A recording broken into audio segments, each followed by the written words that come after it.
নিজের বাড়ি হয়।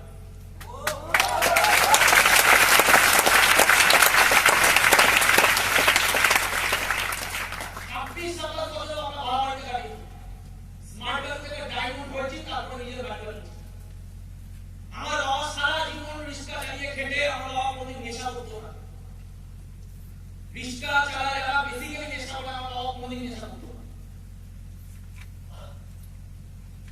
আমার বাবা কোনদিন আমার বাবাকে সারা জীবন থেকে নিয়ে একটা কিস্তি করে দিত, একটা কিস্তি করে।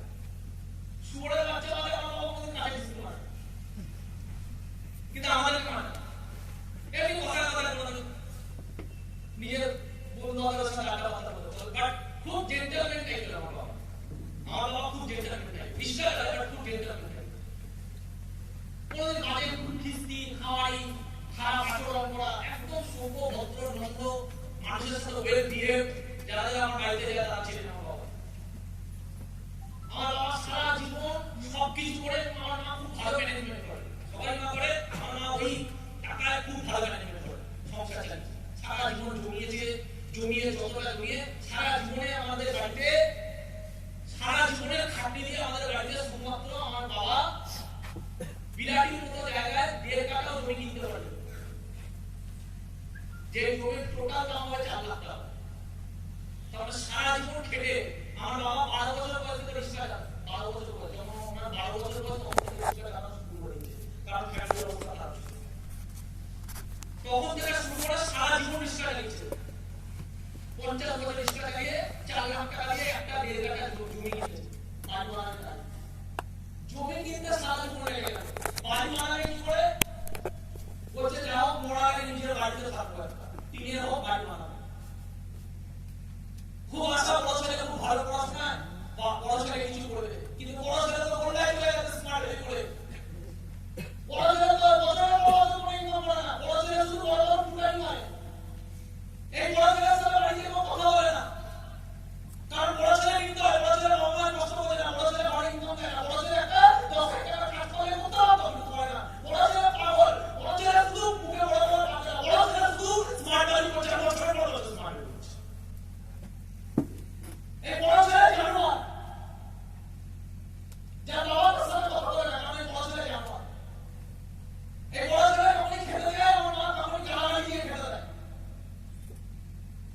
আমার মা আমাকে জন্মদিনে বলে, তোর মতো ছেলে যদি ট্রেনে কাটাবো বলে আমাদের কোনো দুঃখ করে না, তুই আমাদের দুঃখ করিস না, আমাদের কোনো দুঃখ করে তুই মরে গেলে, তোর মতো ছেলে টাকা থেকে না টাকা হবে কেন? আর তুই যদি মরে যাস তাহলে আমাদের ভাগের টাকা বেশি।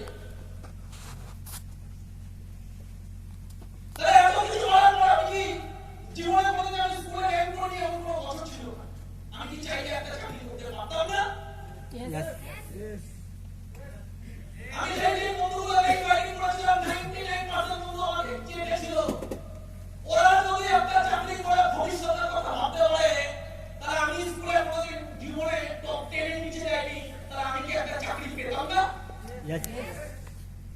তাহলে আমি 1 বছর হয়নি, 2 বছর হয়নি, 3 বছর হয়নি, 4 বছর হয়নি, 5 বছর হয়নি, 6 বছর হয়নি, তাহলে স্মার্ট কার্ডে পড়েছিলাম কেন? আমার মাথায় কি এত বুদ্ধি কম? আমি কি এত জানোয়ার?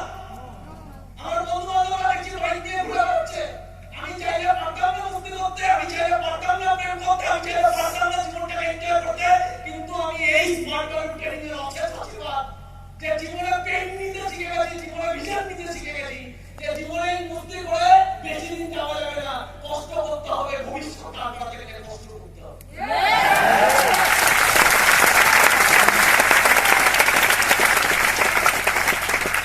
এই জানোয়ার ছেলেটাকে বাড়ি থেকে কথা বলতে না, এই ছেলেটাই স্মার্ট কার্ডটা জিতে বসে পড়ে, দাঁতের দাঁত চিপে পড়ে, পাগলের মুখে পড়ে, বুঝে বুঝে পড়ে, খারাপ দিন দেখেও পড়ে, কারণ সে জানে এখান থেকে কি হতে পারে।